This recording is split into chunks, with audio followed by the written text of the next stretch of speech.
Welcome to St Martin in the Fields and welcome to the first live and in the building Great Sacred Music since March 2020. It is incredibly good to be back. Very warm welcome to those of you in the building and to those joining us online.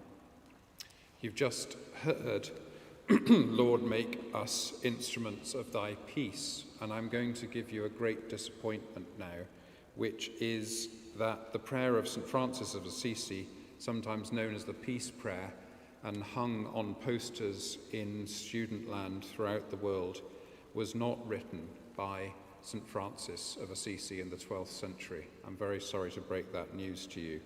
It was written in 1912 by a French Catholic priest, Esther Becquerel, and published in a small circulation spiritual magazine.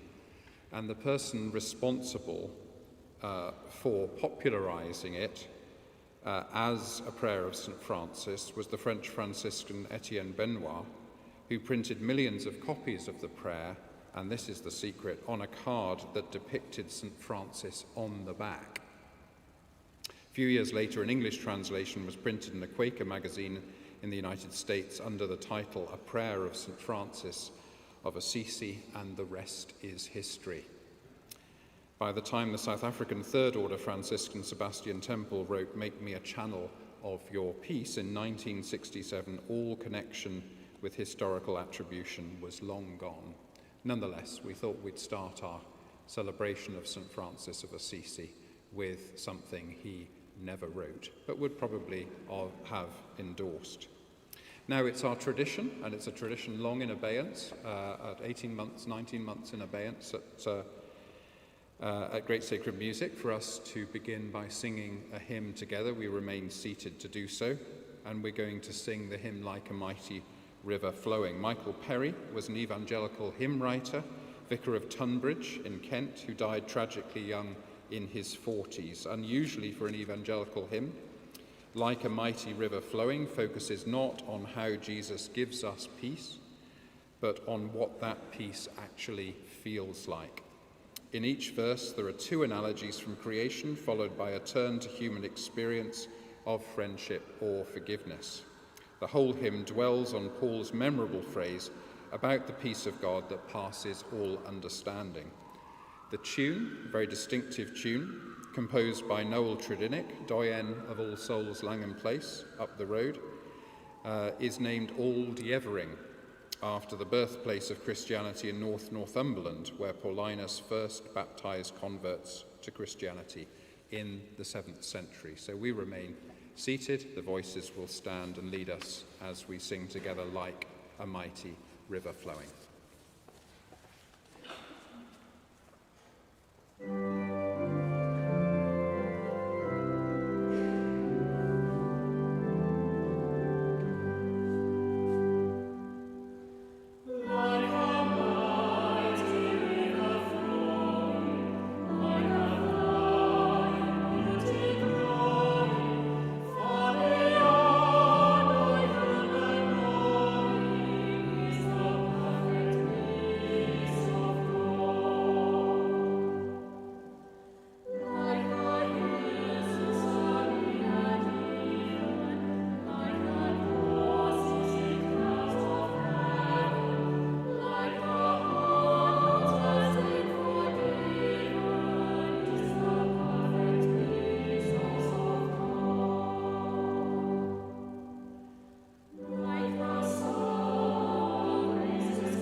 Francis of Assisi is perhaps the most instantly recognizable and lovable of all of the saints of the Church. He was born in Assisi in central Italy in 1181.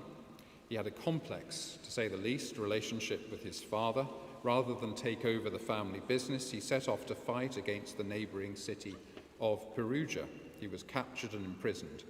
Through the humiliation of this experience, he started to realize his vocation to become an instrument of God's peace. He tried to give away his father's wealth to clothe the poor, and having renounced his possessions, stood naked in the square in Assisi. He began to see himself as the brother of the poor and all creation. One day he saw a leper coming towards him along a path. Leprosy was the most feared sickness of his age, yet he was drawn to embrace and kiss the leper. It was a moment that epitomized his emerging call to perceive God's presence in all living things. Now we're going to hear two pieces, quite contrasting. First by Carson, Cooman, a young contemporary composer and organist. This is called A Cosmic Prayer, rather grandly, written by a Harvard professor of physics. And then we're going to hear the Benedicite. Benedicite is often mixed up with the Benedictus, sung at morning prayer on matins traditionally. The Benedicite is a different, the Benedictus comes from Luke's Gospel. Benedicite comes from the apocryphal addition to the book of Daniel, chapter 3, known as the Song of the Three Children. It's a celebration of their delivery from the fiery furnace. If you remember the story in Daniel 3, where Nebuchadnezzar throws the three young men into the fiery furnace because they won't bow down and worship the big statue, and they discover a fourth man in the blaze alongside them, which Christians have always regarded as an appearance of Jesus Christ. So this is the Benedicite. Both of these, of course, the Cosmic Prayer and the Benedicite, are in different ways celebrations of creation with which Francis is so closely associated.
Well, staying with the creation theme, probably the best known hymn associated with the creation is Mrs. Cecil Frances Alexander's All Things Bright and Beautiful.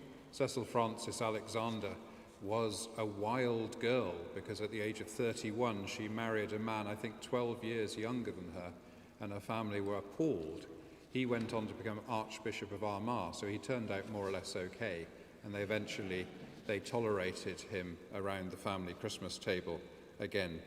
The origin of this hymn is quite curious, that she had a number of godchildren, and her godsons asked her for something more interesting to introduce them to the Christian faith than the catechism, which probably is the most boring way to introduce anyone to the Christian faith. So what she did was to write a series of hymns on the Apostles' Creed, and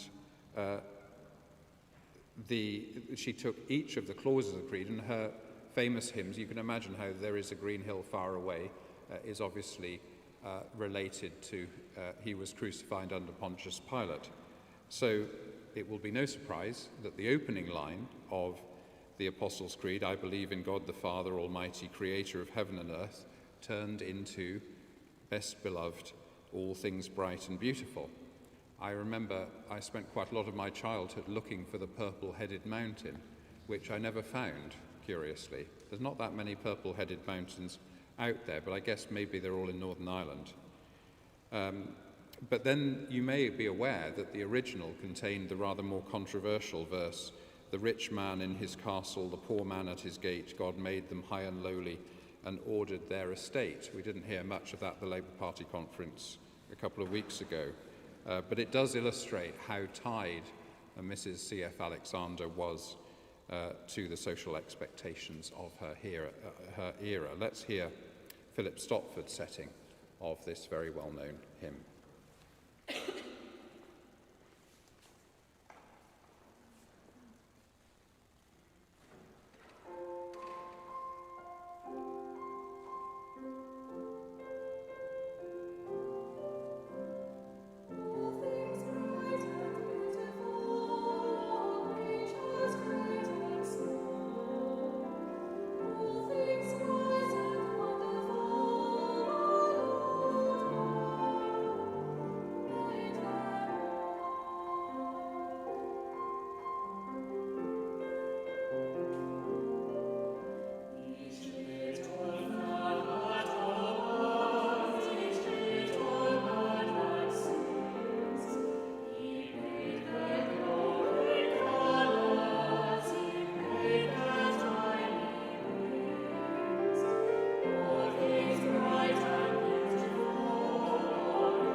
Well, we're going to stay with the creation theme, but also return to St. Francis now by singing again together probably the great granddaddy of all creation hymns, All Creatures of Our God and King. One less well-known story of great contemporary significance about Francis is that he visited the Holy Land not as a crusader, but to visit the Muslim Sultan. The two men spent a long time discussing together. Francis didn't abandon his love of Christ or his desire to convert his Muslim leader, but they came away with a deep understanding of and respect for one another, and a friendship and realization of a God far greater than and beyond their differences. This hymn really is by St. Francis, although of course it's updated by a chap called Draper in the 19th century. It captures his alignment with creation in a great chorus of praise. It's difficult to sing it sitting down, but we're still going to do that. The voices are going to stand and express joy on our behalf.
We're coming towards the end of Great Sacred Music's revival event today.